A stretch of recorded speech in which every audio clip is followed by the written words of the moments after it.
Welcome to the first ever Gujarati IT education YouTube channel Mentorize. Here you can start your IT journey in your own language Gujarati.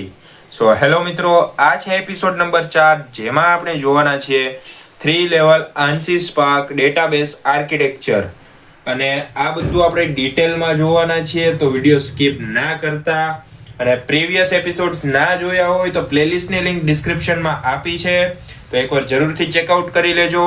અને video start કરતા પહેલા વિડીયોને like કરો, ચેનલને subscribe કરો અને આ વિડીયોને તમારા બધા મિત્રો સુધી શેર કરો. તો ચાલો વિડીયો સ્ટાર્ટ કરીએ. સો હવે આપણે સ્ટાર્ટ કરીએ છીએ ANSYS Spark database architecture. So 3 level ANSYS Spark database architecture એ ડેટાબેઝ સિસ્ટમને 3 અલગ અલગ લેવલ્સમાં ડિવાઈડ કરવાની સ્ટાન્ડર્ડ અપ્રોચ આપે છે, જે ANSYS Spark કમિટી દ્વારા પ્રપોઝ કરવામાં આવી છે. સો નામ સાંભળીને તમને ખબર પડી કે 3 લેવલ છે. કઈ રીતે? સો 3 લેવલ ANSYS Spark આર્કિટેક્ચર. તો 3 લેવલમાં આર્કિટેક્ચર છે. હવે એ ત્રણેય લેવલ શું કામ કરે છે અને કયા કયા લેવલ છે એ આપણે જોઈએ. એ પહેલા થોડીક બેઝિક ડિટેલ્સ જોઈએ કે ડેટાબેઝ સ્ટ્રક્ચરને ક્લિયર રીતે ડિફાઇન કરે છે. તો કોણ આ 3 લેવલ આર્કિટેક્ચર છે એ?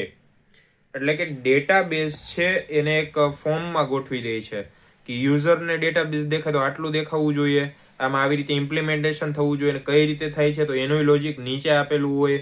તો એ બધા અલગ અલગ રીતે સ્ટ્રક્ચર કર્યા હોય છે, બધા અલગ અલગ પર્સન્સ માટે. સો યુઝર અને ડેટાબેઝ ઇન્ટરનલ સ્ટ્રક્ચર વચ્ચે સેપરેશન લાવે છે કે હવે તમે એક યુઝર છો, કંપનીની વેબસાઇટ જોવો છો તો તમને શું દેખાશે કે કંપનીએ જે શો કર્યું છે એ તમને દેખાશે. તમને બીજું તો કાંઈ નહીં દેખાય કે ભાઈ અંદરનો ડેટા હું, કોડ હું, કઈ PNG વાપરી, એ તમને નહીં ખબર પડે. એ અંદરનો ડેટા છે. ત્યારબાદ છે ડેટા સિક્યોરિટી અને ડેટા ઇન્ડિપેન્ડન્સ પ્રોવાઈડ કરે છે. સો ડેટા સિક્યોરિટી શું કામ કીધું? કેમ કે સિક્યોરિટીના ઘણા લેવલ હોય કે એવું જરૂરી નથી કે તમારો ડેટા આમ ધબધારાને સામે મૂકી દીધો.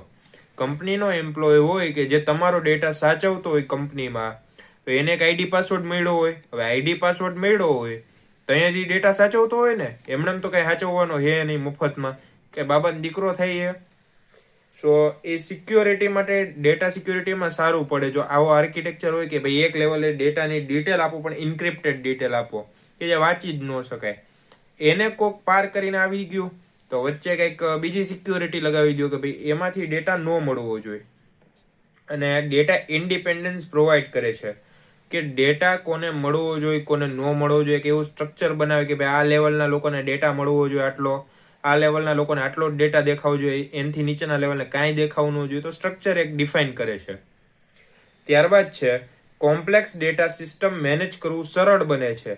હવે એક કંપની હોય, શેઠ એકલો કામ કરતો હોય ગમે ત્યાં, તો હું કંપની આખી હાલી શકશે? ન હાલી શકે ને.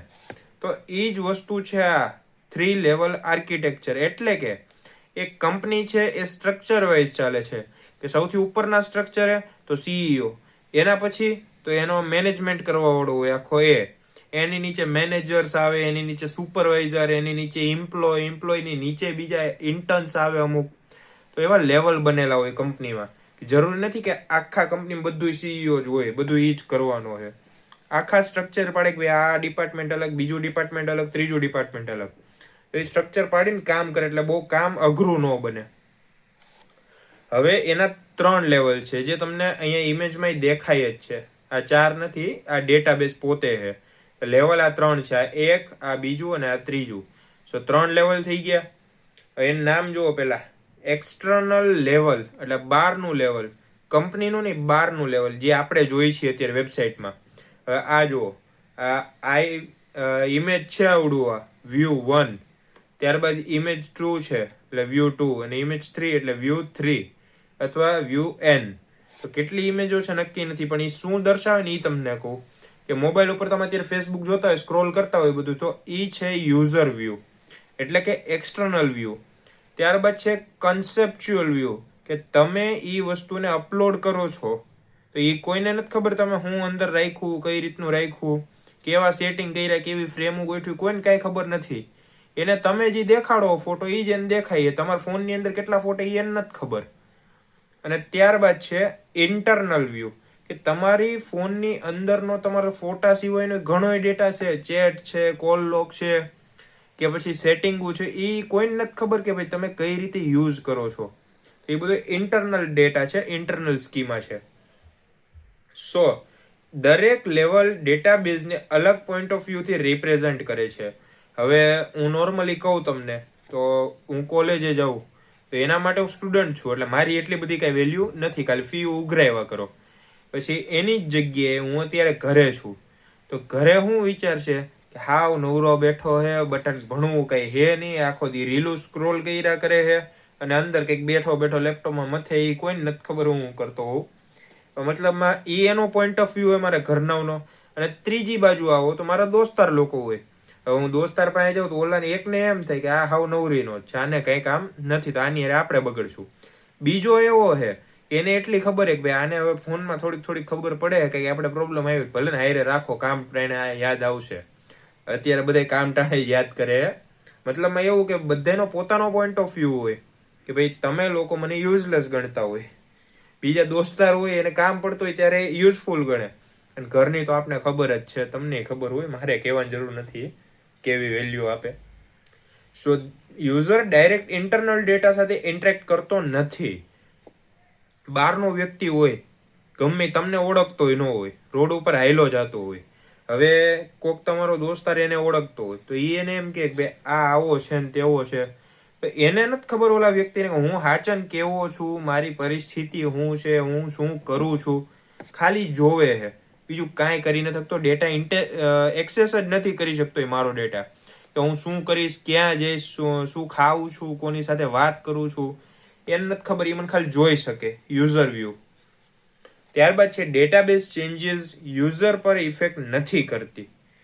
હવે તમારું ફ્રેન્ડ સર્કલ હોય, 10 જણાનું ફ્રેન્ડ સર્કલ હોય અને તમે એવા માણસ છો કે ભાઈ મને કાંઈ ફેર નથી પડતો, બરાબર, એકઈ કાલે સવાર ઉઠીને નો રહીને તો મને ફેર નહીં પડે. હવે એવું તમારું માઇન્ડસેટ હોય, હવે ગમે એટલા ઓલા ફાકા ફોજદારી કરી લે, તમારા વિશે બોલે, તમને કાંઈ ફેર પડતો જ નથી. સો ડેટાબેઝનું એવું છે કે એ લોજિકમાં ફેરફાર કરે, ડેટાબેઝમાં નથી કરતો, લોજિકમાં ફેરફાર કરતો હોય. તો ડેટાબેઝને શું અસર પડવાની, ઓલા ગમે એટલી વાતો કરે ને તમે જ નથી સાંભળતા, તો એના જેવું છે. હવે એક લેવલ આપણે ડિટેલમાં જોવાના છીએ કે આ લેવલમાં શું છે, બીજા લેવલમાં શું છે, બરાબર. સો ફર્સ્ટ લેવલ છે એક્સટર્નલ લેવલ. જેમ મેં કીધું યુઝર વ્યૂ. એક્સટર્નલ એટલે કે બહારનો વ્યક્તિ. બહારનો વ્યક્તિ શું કરે, ખાલી જોઈ શકે, કાંઈ કાંધું ન કાઢી શકે આપણામાં, તો એક્સટર્નલ લેવલ. એક્સટર્નલ લેવલ એ યુઝર વ્યૂ લેવલ છે જેમાં યુઝરને જરૂરી એટલો જ ડેટા દેખાય છે. બધા કહે ને કે ભાઈ હું આને જોઈને જ કહી દઉં કેટલો પાણીમાં હે ને, પણ એને એ નથી ખબર કે ઓલાને જેટલું દેખાડવું હોય એની અંદરનું એ જ દેખાડે. બાકી એવું નથી કે એ આમ હાવ ખુલ્લી કિતાબ જેવો છે કે જેમ તમને જે ઈચ્છા હોય પૂછી લ્યો મને કહી દઈ. એ કંઈ ગાંડો નથી કે તમને બધું બતાવી દે કે ભાઈ હું અહીંયા રહું છું, મારો મોબાઈલ નંબર આ છે, મારી આઈડી આ છે, મારો પાસવર્ડ આ છે, કોઈ નો કે. તો યુઝર વ્યૂ કે તમે ખાલી જોઈ શકો, કાંઈ નહીં રે, વાત ન કરી શકો, કાંઈ કરી જ ન શકો, ખાલી જોવો તમે શાંતિથી બેઠા બેઠા, ખદડાવથી કાંઈ ન થાય, ગાંઠિયા ખાઈને હુઈ જાવ. સો ડિફરન્ટ યુઝર માટે ડિફરન્ટ વ્યૂ હોય છે. હવે મારા 3 દોસ્તાર હોય, એક્ઝામ્પલ આપું છું, સાચું ન લઈ લેતા. મારા 3 દોસ્તાર છે. હવે સમજો કે એક ભણવામાં સારો છે, હવે એકનો આમ શું મારે ગમે તે કામ પડ્યું હોય તે હું એને બોલાવી લઉં, અને ત્રીજો સાવ યુઝલેસ છે. હવે તમે વિચારો હું કોની હારે રહીશ? આ ભણવા વાળા હારે? નહીં. બીજો જરૂર પડે તે આવે એ નહીં રહે? ના રે. અને ત્રીજો હાવ યુઝલેસ છે, શું લાગે રહીશ?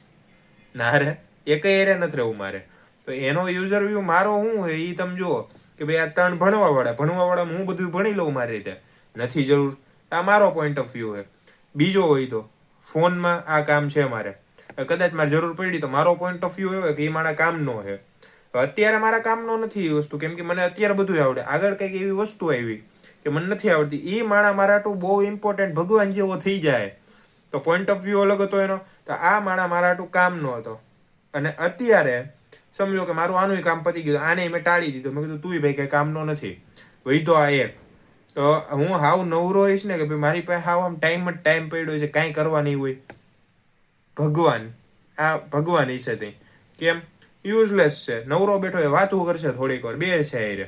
તો આ તઈ આ કામ નહોતું. પોઈન્ટ ઓફ વ્યૂ બધા એટલું અલગ અલગ છે. કે ભાઈ 3 માણસ છે તો 3 જરૂર નથી એક સમયે બધાય કામ ના હોય, બધાય નકામા હોય, ટાઈમે બધાય કામ આવતા હોય. સો સબ સ્કીમા ડિફાઇન થાય છે, ડેટા સિક્યુરિટી મેન્ટેન થાય છે. સબ સ્કીમા એટલે કે ડેટાની અંદરનો ડેટા, કંપની બહારનો ડેટા દેખાડે, પણ હવે જે અંદરનો ડેટા છે એનો કંપનીનો એ દેખાડશે કોઈ દી યુઝરને? નહીં દેખાડે. કેમ? કારણ કે પર્સનલ ડેટા છે. એને હું કીધું ડેટા સિક્યુરિટી મેન્ટેન થાય. કંપનીનો ડેટા ક્યાંય દેખાડો જ નહીં તો શેરના ભાવ ક્યાંથી પડવાના, કંપનીને નુકસાન ક્યાંથી જવાનું? તો એ રીતે તમારે કોઈ દી ડેટા દેખાડવો નથી પડતો યુઝરને. જેટલો જરૂરી ડેટા છે એ શો કરાવો, બાકીનો પ્રાઇવેટ રાખો, પાસવર્ડ મારી દો. ભલે ફોટા હોય, વિડીયો હોય કે ચેટ હોય, જે હોય, કોઈને દેખાડવાની જરૂર નથી.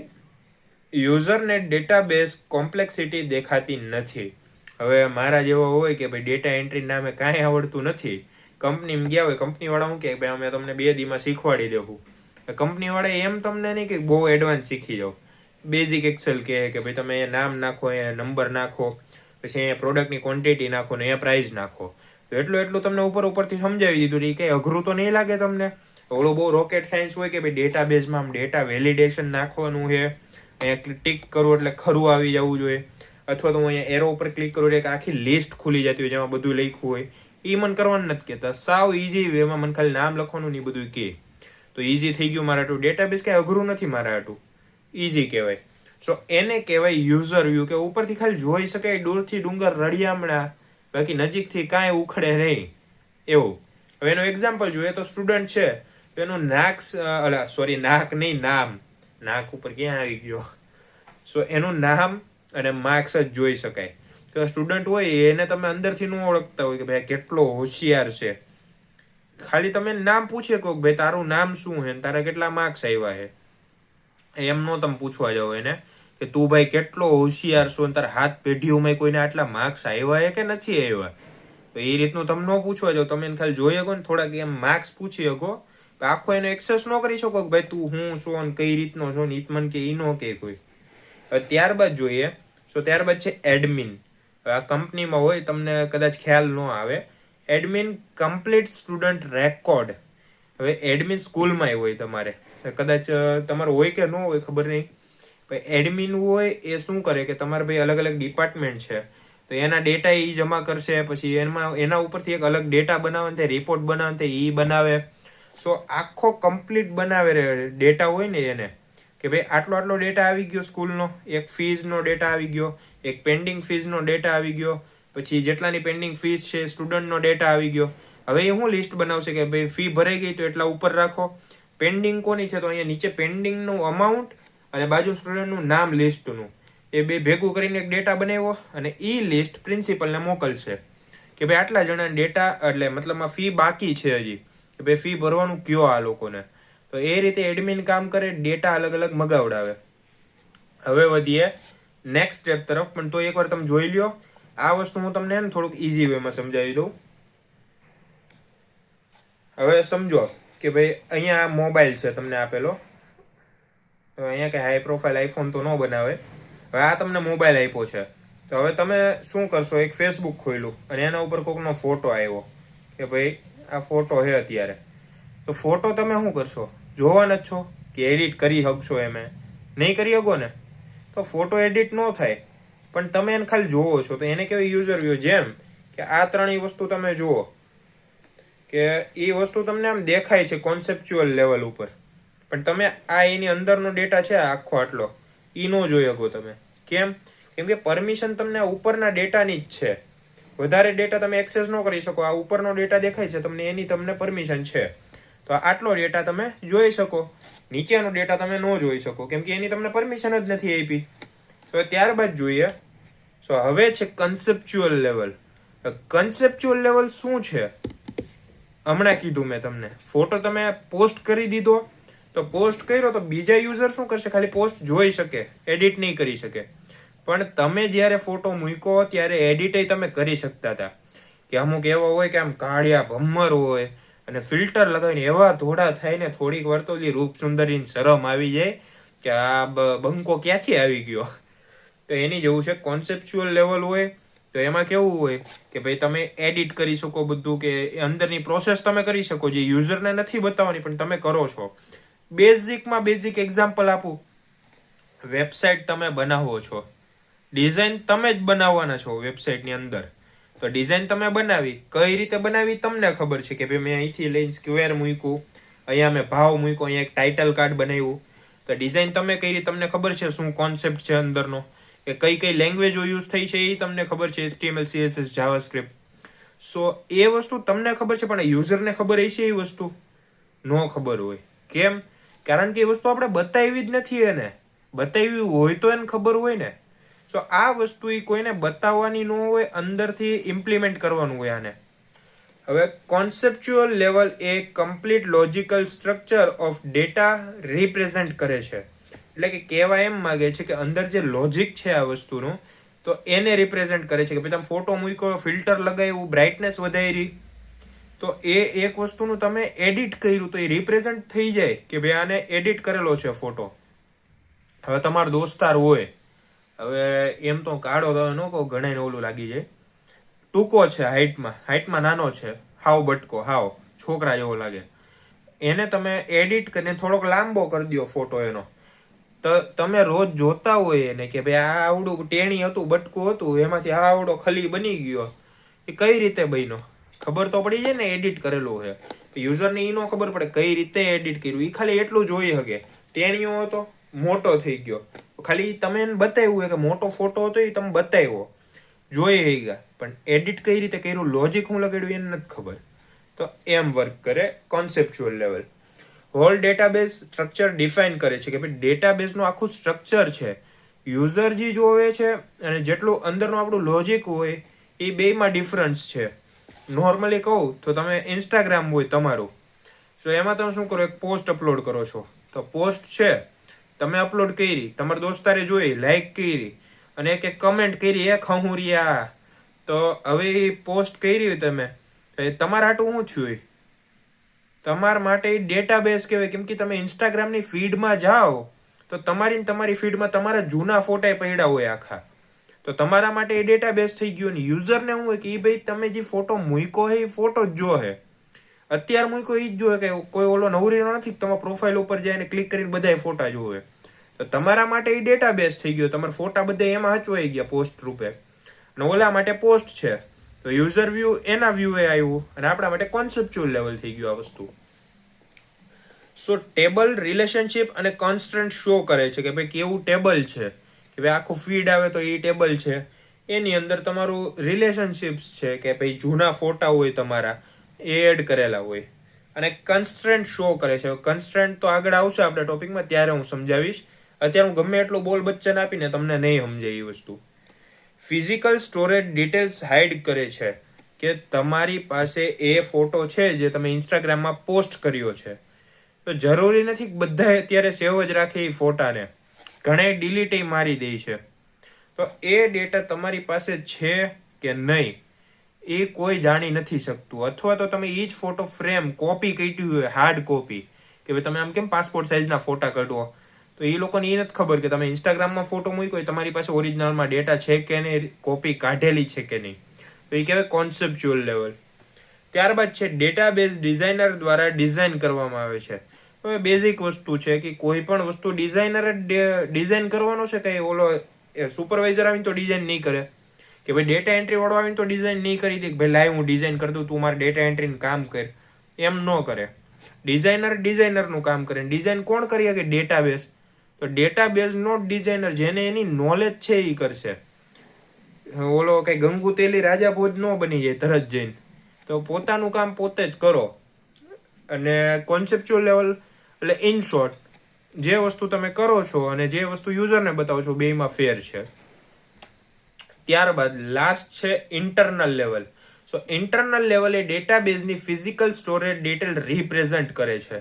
હવે નોર્મલી કહું તમને કે ઇન્સ્ટાગ્રામમાં તમે ફોટા મૂકતા હતા, યુઝર જોતા હતા, તો એ યુઝર વ્યૂ થઈ ગયો એનો એક્સટર્નલ વ્યૂ. ત્યારબાદ તમે એ ફોટાને એડિટ કરતા હતા, કે ફિલ્ટર લગાવો, કે ફોટો લાંબો ટૂંકો કરો, કે જાડા પાડા થાવ, જે થતા હોય એ કોન્સેપ્ચ્યુઅલ લેવલ હતું. પણ તમારા ફોનની અંદર એ ફોટો સેવ છે, તમને શું ખબર છે કે ભાઈ અહીંયા મેં સેવ કર્યું ને સેવ થઈ ગયું એ તમને ખબર છે, પણ તમને એ નથી ખબર એ સેવ કઈ રીતે થયો, કે એ ડેટા ફોનમાં આવ્યો કઈ રીતે, અંદર આમ સ્ટોર કઈ રીતે થયો. તમને એટલી ખબર સેવ દબાવ્યું ને સેવ થઈ ગયો. અંદરનું કમ્પ્યુટરનું કોઈ ફોનનું હું લોજિક છે એ તમને નથી ખબર હજી, કે કઈ રીતે ડેટા એમાં સ્ટોર થઈ ગયો, કઈ રીતે પરમાનન્ટ રહી ગયો. અને કેમ આપણે આમ મોબાઈલમાં એપ ઉડાડી દીધી વહી જઈને ફોટા હજી સ્ટોર છે, એ લોજિક તમને ન ખબર પડે, એને કહેવાય ઇન્ટરનલ લોજિક. સો ત્યારબાદ છે ડેટા ડિસ્કમાં કેવી રીતે સ્ટોર થાય છે તે બતાવે છે, કે તમારી હાર્ડ ડિસ્ક હોય કમ્પ્યુટરની કે લેપટોપની, સો એમાં ડેટા કઈ રીતે સ્ટોર થાય તમને નહીં ખબર હોય, ખાલી સ્ટોર થાય છે સેવ થાય છે એ ખબર. મોબાઈલમાં 128 જીબીનું સ્ટોરેજ આવતું હોય છે ફોનમાં, તો એને હવે હું ખબર કે વાપરવા કેટલું મળતું હોય છે, 117 જીબી જેવું વાપરવા મળે 128 જીબીમાંથી. તો બાકીનું 10 જીબી છે એ સિસ્ટમ ખાઈ ગયું, ઓપરેટિંગ સિસ્ટમ. એ કોઈને નથી ખબર કઈ રીતે ખાઈ ગયું, ખાલી ખાઈ ગયું એટલી ખબર છે, ઉપરથી જોઈ શકે અંદર કાંઈ ખબર નથી. સો ઇન્ડેક્સિંગ અને ફાઇલ સ્ટ્રક્ચર ડિફાઇન કરે છે કે ભાઈ ફાઇલ કઈ રીતે ગોઠવાની. આપણે શોર્ટ નામનું ઓપ્શન આવે તમને ખબર હોય તો, કે શોર્ટ કઈ રીતે કરો, તો ફાઇલના નામથી શોર્ટ કરો, એની સાઇઝથી શોર્ટ કરો, અથવા કોઈ પણ વસ્તુ હોય કે ભાઈ એમાં સ્ટોરેજ વધારે હોય તો એને પહેલાં લાવો, ઓછું હોય તો એને પહેલાં લાવો. તો એ રીતે એને સ્ટોર કરીને એક સ્ટ્રક્ચર વેમાં લાગે, ABCD વાઇઝ જ ગોઠવાવી જોઈએ ફાઇલો. મેમરીને અલોકેશન ડિટેલ્સ શો કરે છે. મેમરીની જે અલોકેશન ડિટેલ હોય કે ભાઈ 128 જીબી એ 127 જીબી ભરાઈ ગઈ, ફૂલ થઈ ગઈ, 1 જીબીની જગ્યા વધી, એમાં ભરવું હોય ભરો, જગ્યા ન મળે તો અમારો વાંક નહીં. અમે તમને પહેલા જ કીધું હતું કે 1 જીબીની જગ્યા હે, કામ કરવું હોય તો કરો, ભરવું હોય તો ભરો, જગ્યા ખાલી કરવી હોય તો કરો, જે કરવું હોય એ કરો. તો કહેવાનું એમ છે કે મેમરી જ્યારે અલોકેટ કરે છે તમને શું મળે મેસેજ, કે ભાઈ 1 જીબીની જગ્યા ખાલી છે. પણ કઈ રીતે મેસેજ મળ્યો તમને? ઓલો કઈ તમને ઘરે આવીને લેટર લખીને દીધું જ નથી કે લ્યો ભાઈ કરો, મેસેજ જ આવ્યો. અને મેસેજને કઈ રીતે ખબર પડી કે તમારી 1 જ જીબી જગ્યા ખાલી છે? બતાવે તમારા ફોનમાં જ છે, તો હું કઈ એમાં કોઈ માણસ જોવા આવે કે ભાઈ આ ફોનમાં 1 જીબી જ લાવ્યો નોટિસ આપું કે હું મેસેજ કરું આને? કોઈ ન કરે. અંદરનો એનો લોજિક હોય, જ્યારે સિસ્ટમ બની હોય તો એમાં એવા લોજિક નાખ્યા હોય કે ભાઈ આટલું સ્ટોરેજ વધ્યું હોય તો યુઝરને ઇન્ફોર્મ કરો આ વસ્તુ. તો એને કહેવાય ઇન્ટરનલ લોજિક, જે આગળ જતા તમે ભણવાના જ છો.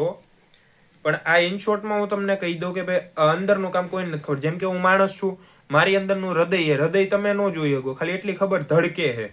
તો આપણે ખાલી એને એક્સેપ્ટ કરી લેવું પડે કે આ ધડકે છે એટલે જીવી, બાકી તમે અંદર કાંઈ ન જોઈ શકો. સમજ્યા? યુઝરને ડાયરેક્ટ એક્સેસ નથી. હવે તમે હું કાંઈ હૃદય આમ બહાર કાઢીને આમ લખોટી રમવાના હો, નહીં રમો ને, કે પછી આ હૃદય કાઢીને ઓલો બોલિંગ નાખશો કે ભાઈ ઓલો બેટથી આમ ઉલાડીને મારી દે, તો એ ન કરાય. કેમ? કારણ કે એ તમારા અધિકારમાં જ નથી, રાઇટ્સ જ નથી તમને એના. તો એ વસ્તુ જ એવી કે લોજિક છે એ તમને નહીં દેખાય. શું કામ? હવે કાલ સવારે ઉઠીને એમેઝોનમાં 4000ની ઘડિયાળ હોય, તમને હવે એટલો હક આપતા હોય કે વેબસાઇટ તમારી રીતે આમ ઇમ્પ્લિમેન્ટ કરી નાખો. 4000ની ઘડિયાળ તમે આરો 10,000માં લ્યો એમ નથી, 10 રૂપિયામાં લેવો. પછી એમાં લખી દો 10 રૂપિયાની ઘડિયાળ, અને ઓલો ડિલિવરી દેવા આવે, એક તો એના પેટ્રોલ નહીં નો નીકળતો, એમ ઓલાને કમિશન કાઢી કાઢીને પોગાડો, ઓલાને હાથમાં 2 રૂપિયા આવે, બીજી વાર ઓલો વેચે નહીં તમને. તો એવા લખણ ખોટા થઈ જાવ એટલે એ સારું એ નથી આપતા, નકર તમે વેચી ખાવ એવા હોય એ લોકોને. એટલે ડાયરેક્ટ એક્સેસ નથી આપતા એમ કહેવા માંગે. સમજાણું? જો ન સમજાણું હજી હું તમને એને એક સિમ્પલ વેમાં સમજાવું છું. કયો કલર લેવો એમ થાય, જિંદગી રંગીન છે અત્યારે તો. હવે સમજો કે ભાઈ અત્યારે આ એક ફોન છે, બરાબર? હું 3 લેવલ તમને સમજાવું છું. આ ફોન અને હું 3 સ્ક્રીન દોરી દઉં. સો પહેલું આપણે જોવાના છીએ એક્સટર્નલ, બરાબર? તો અહીંયા EX કરી દઉં, આખું નથી લખવું ભાઈ, હાથ દુખી જાય. તો એક્સટર્નલ લેવલ છે. જેમાં મેં તમને શું કીધું કે ભાઈ તમે એક ફોટો મૂકો એ તમે જોઈ શકો, અથવા વેબસાઇટ હોય તમે જોઈ શકો. હું એક વેબસાઇટ બનાવી દઉં કે ભાઈ આ એમેઝોનની વેબસાઇટ છે, બરાબર? એમેઝોન, હાલે ભાઈ તું 12 વયો જા. એમેઝોનની વેબસાઇટ છે. હવે વેબસાઇટની અંદર તમને શું બતાવે સૌથી પહેલા? તો એક સર્ચ બાર બતાવશે. તો અહીંયા એક સર્ચ બાર દોરી દઉં. આ સર્ચ બાર થઈ ગયું. હવે સર્ચ બાર પછી હું બતાવે, અમુક ફોટા તમને બતાવે કે ભાઈ આમ સ્લાઇડ થતા હોય એક પછી એક, એ ટપકા ટપકા આપ્યા હોય કે ભાઈ આમ ફેરવા કરો, બરાબર? અને એની નીચે શું આવશે ભાઈ? પ્રોડક્ટના ઓલા ટેગ આવે, ભાઈ આટલા પ્રોડક્ટ છે, તો એ લિસ્ટ આવી ગઈ આખી. તો આ તમને ફોનમાં બતાવે છે, જે એમેઝોન તમે ખોલતા હોય તેની વાત છે. સો આ વસ્તુ તમને સામી દેખાડે. પણ હવે એની અંદર જે એમેઝોનના સેલર્સ હોય કે જે આ વસ્તુ એડિટ કરતા હોય તો એને કહેવાય કોન્સેપ્ચ્યુઅલ વ્યૂ. એટલે અહીંયા હું લખું છું CONTL. આ શોર્ટમાં લખ્યું છે, સ્પેલિંગ મિસ્ટેક નથી કરતો. તો શોર્ટમાં કોન્સેપ્ચ્યુઅલ લેવલ. આ સમજો કે આ એક પ્રોડક્ટ છે, અહીંયા કેટેલોગ નાખ્યું છે. એમાં પ્રોડક્ટનો ફોટો અહીંયા તમને બતાવી દઈએ. આ ફોટો અહીંયા રાખશે. પછી શું કરશે, ફોટો જોઈને તમને ન ખબર પડી કે આ વસ્તુ શું છે, તો નામ લખે. સો અહીંયા નામ લખી દે, ગમે A to Z નામ લખી દીધો. તમને નામ ને ફોટો તમે જોઈ લીધો, કેટલાની એ જોવી પડે તો એ તમે જોઈ લો કે ભાઈ અહીંયા કંઈક રૂપિયા લખી દીધા છે ને કેટલા છે, તો એ એને એડિટ કરી દીધું કે ભાઈ મારે આટલા રૂપિયામાં વેચવું હોય XYZ, બરાબર. એની નીચે તમને કલર નથી ગમતો તો એ કલરને ઓપ્શન આપશે. આ 1 2 આ 3 કલર ઓપ્શન આપ્યા. એના પછી હજી શું કરશે, તો ટેક્સ એડ કરવું છે, GST, તો એ એડ કરી દેશે. પછી કંઈક ડિસ્ક્રિપ્શન આપવું છે કે આ વસ્તુ શું છે, તો એ ટૂંકમાં તમને સમજાવવા માટે અહીંયા ડિસ્ક્રિપ્શન આપશે, ડેસ્ક્રિપ્શન. તો આટલું એનું એડિટ હતું. લાસ્ટમાં શું કરશે, તો અહીંયા એક લાસ્ટમાં બટન હશે કે એમાં લખ્યું છે સબમિટ, તો અહીંયા સબમિટ કરી દીધું. સો આ છે કોન્સેપ્ચ્યુઅલ વ્યૂ. યુઝર વ્યૂમાં તમને શું દેખાતું હતું, તો ખાલી યુઝર વ્યૂમાં તમે આ પેજ જોઈ શકતા હતા, જે આખું તમને દેખાતું હતું. ઉપર સર્ચ હતું, નીચે પ્રોડક્ટ્સ હતી. તો એને કઈ રીતે એડિટ કર્યું એ તમે જોયું કે ભાઈ અહીંયા ફોટો નાખ્યો, રૂપિયા નાખ્યા, નામ નાખ્યા, કલર નાખ્યો, પછી એનું ડિસ્ક્રિપ્શન કંઈક નાખ્યું ને પછી સબમિટ કર્યું. તો આ કોન્સેપ્ચ્યુઅલ લેવલ થયું. પણ હવે મેન વસ્તુ છે ઇન્ટરનલ લેવલ. ઇન્ટરનલ લેવલ શું છે એ તમને સમજાવું. આ ટૂંકમાં લખો, અક્ષર આમ તેમ થાય એ ધ્યાન ન દેતા, શીખવા ઉપર ધ્યાન દેજો. હવે ઇન્ટરનલ વ્યૂ કહું તમને કે આ બે વસ્તુ છે કે ભાઈ આ જુઓ, આ કોન્સેપ્ચ્યુઅલ ને યુઝર વ્યૂ છે જે તમને દેખાય છે. એ દેખાય કઈ રીતે કે કોઈએ ફોટા નથી લગાવી દીધા, ફોટો ચડાવ્યા નથી, ખાલી એના હાટુ કોડ વપરાણા હોય. કોડ કેવાય વપરાણા હોય તમને ખબર છે કેવા વપરાણા. સમજો કે ભાઈ ઇન્ટરનલ લેવલે એમાં HTML વપરાણું, એની સ્ટ્રક્ચર બનાવી દીધું એને કે ભાઈ આટલી આટલી વસ્તુ આવશે, ફોટો અહીંયા આવશે, પછી અહીંયા નામ આવશે, અહીંયા પ્રાઇઝ આવશે, અહીંયા ડિસ્ક્રિપ્શન આવશે અને અહીંયા નીચે સબમિટનું બટન આવશે. જેને થોડી ઘણી HTML આવતી રહી છે એને ખબર રહી છે. હવે આ વસ્તુ લખાઈ ગઈ તો HTML નો યુઝ કર્યો. ત્યારબાદ હવે ડિઝાઇન તો આપવી પડશે, કલર તો આપવો પડશે. એના માટે એ વાપરશે CSS. તો અહીંયા CSS વાપરી લીધું એટલે આને ડિઝાઇન મળી ગઈ, કલર મળી ગયો, આમ અટ્રેક્ટિવ લાગે. જોતા ઓલા કે ને જોતા ગમી ગયા મને તો તમે રાધા રાણી, તો એના જેવું હોય. એટલે ગઈમાં નથી, આ ખાલી કહું હું, તમે ગોટે ન ચડાવતા. તો કલર થી CSS થી કલર મળી ગયો, ડિઝાઇન મળી ગઈ. હવે હું અહીંયા સબમિટ બટન ઉપર હું ક્લિક કરું, અહીંયા નીચે આ તમે જુઓ આ સબમિટ બટન છે, હું ક્લિક કરું અહીંયા, તો કઈ રીતે એને ખબર પડે કે ભાઈ મારે આગળના પેજે જવાનું છે, કાં તો આ ડેટા મારે અહીંયા મોકલવાનો છે, કાં તો આટલા ઓર્ડર આવ્યા છે, કેમ ખબર પડે? તો એમાં લોજિક એડ કરવું પડે. એનાથી થાય જાવા સ્ક્રિપ્ટથી. સો એના માટે આપણે યુઝ કરીએ જાવા સ્ક્રિપ્ટ, JS. તો એ ટેકનોલોજી યુઝ કરી. ત્યારબાદ અમુક એનિમેશન્સ આપવું, ભાઈ મેં અહીંયા ફોટો ઉપર ક્લિક કર્યું તો ફોટો એકદમ આ નાનો હોય તો એની જગ્યાએ આવડો મોટો ફોટો થઈ જવો જોઈએ. તો એ ક્યારે થાય કે એના ઉપર તમે અમુક એનિમેશન્સ લગાવ્યો હતી, એનાથી થાય. તો બૂટ સ્ટ્રેપથી BTS, એટલે ઓલી છોકરીઓ એ નો મતતા BTS, જરી કઈ નથી ગમતા, એટલે BTS છે બૂટ સ્ટ્રેપ. સો આટલી ટેકનોલોજી, એમાં 4 ટેકનોલોજી યુઝ થઈ, બરાબર. આ હતું એનું ફ્રન્ટ એન્ડ. આ બેક એન્ડમાં કંઈક બીજી ટેકનોલોજી યુઝ થઈ છે, પણ મતલબમાં કે યુઝર વ્યૂ છે એમાં તમે એમેઝોન જોવો છો. એની પછી છે કોન્સેપ્ચ્યુઅલ વ્યૂ કે એમાં એનો જે સેલર છે એ બધું એડિટ કરે છે. અને લાસ્ટમાં છે ઇન્ટરનલ વ્યૂ કે જેમાં બધી ટેકનોલોજી બની છે, કઈ રીતે બની છે તમને કાંઈ ખબર નહીં પડે, તમને ખાલી આ જોવાનું કીધું છે કે તમે ખાલી કામ કરો, જોવો, ઓર્ડર કરો ને વાત પૂરી. વધારે લપ નહીં કરવાની, તમારી એ અધિકાર નથી આપ્યો હજી. કે 50 રૂપિયા 150 રૂપિયા લગાડી દે હમણાં, ફાઇન. સો આઈ હોપ કે તમને આ બધું સમજાઈ ગયું હોય છે. નોર્મલી નો સમજાણું હોય તો વિડીયો રિવાઇન્ડ કરીને એકવાર જોઈ લેજો. અને વિડીયો પસંદ આવ્યો તો વિડીયોને લાઈક કરો, ચેનલને સબસ્ક્રાઈબ કરો, અને આ વિડીયો તમારા મિત્રોને જરૂરથી શેર કરો જેથી તેમને પણ આ કોન્સેપ્ટ ક્લિયર થઈ જાય. તો મળીએ નેક્સ્ટ વિડીયોમાં.